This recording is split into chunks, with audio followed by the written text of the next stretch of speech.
بسم اللہ الرحمن الرحیم۔ معزز خواتین حضرات، السلام علیکم ورحمۃ اللہ وبرکاتہ۔ وصیت کیا ہے، اس کا معنی کیا ہے، اس کی اہمیت کیا ہے، اس پر سابقہ سبق میں بات ہو چکی ہے۔ آج ہم اس سلسلے میں ایک ایسی حدیث پڑھ رہے ہیں جس میں کائنات کے امام صلی اللہ علیہ وسلم نے وصیت کی خصوصی تاکید فرمائی۔ آئیے حدیث کی طرف پڑھتے ہیں۔ مشکات المصابیح کتاب البیوع اور باب الوصایا ہے، وصیت کے مسائل۔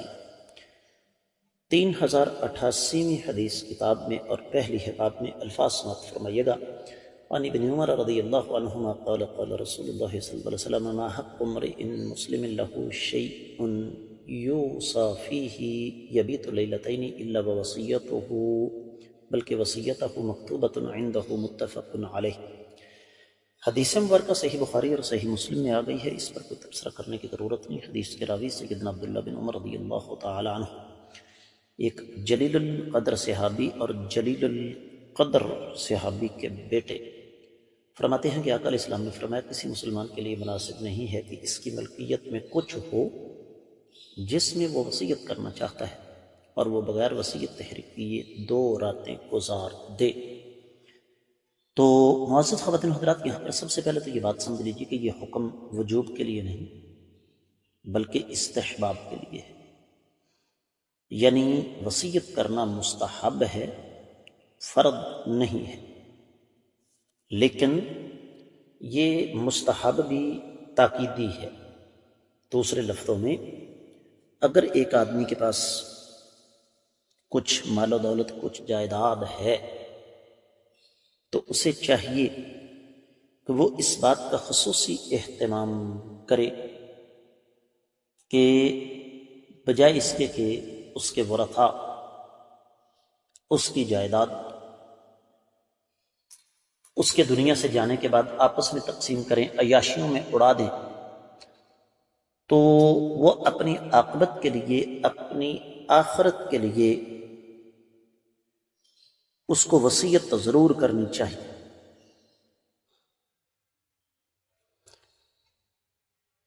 اور یہ بات اچھی طریقے سے ہم سب کو سمجھ لینی چاہیے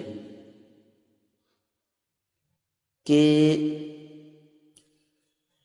وصیت بنیادی طور پر اللہ مالک العلم رب الجلال والاکرام کا حکم ہے۔ کائنات کے امام صلی اللہ علیہ وآلہ وسلم نے اس کی تاکید فرمائی ہے۔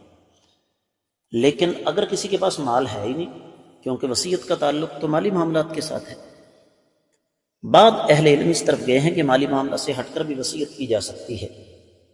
مثال کے طور پر میں بعض اہل علم کو جانتا ہوں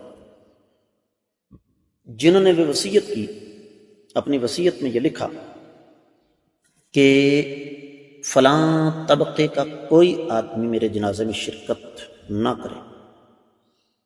ظاہر بات ہے، اگر کوئی آدمی چاہے تو یہ وصیت کر سکتا ہے کہ میرے جنازے میں کوئی دوغلا آدمی شامل نہ ہو۔ اور یہ بھی ذہن میں رکھیے کہ وصیت کے لیے اللہ تعالیٰ نے قرآن مجید میں حکم دیا ہے 2 گواہوں کی موجودگی ضروری ہے، اور وصیت کی ہی اس لیے جاتی ہے کہ انسان اپنے مال کا کچھ حصہ اللہ تعالیٰ کی راہ میں خرچ کرنے کی وصیت کر جاتا ہے تاکہ اس کے مرنے کے بعد اس کو اجر و ثواب پہنچتا رہے۔ اور یہاں پر اہل علم نے ایک اور بات لکھی ہے، 2 باتیں۔ پہلی تو یہ کہ موت کا کوئی پتہ نہیں کس جگہ انسان کو اپنی گرفت میں لے لے، اور دوسری چیز یہ ہے کہ پہلے وصیت لکھنے کا فائدہ یہ ہوتا ہے کہ انسان اس میں حسب خواہش تبدیلی بھی کر سکتا ہے۔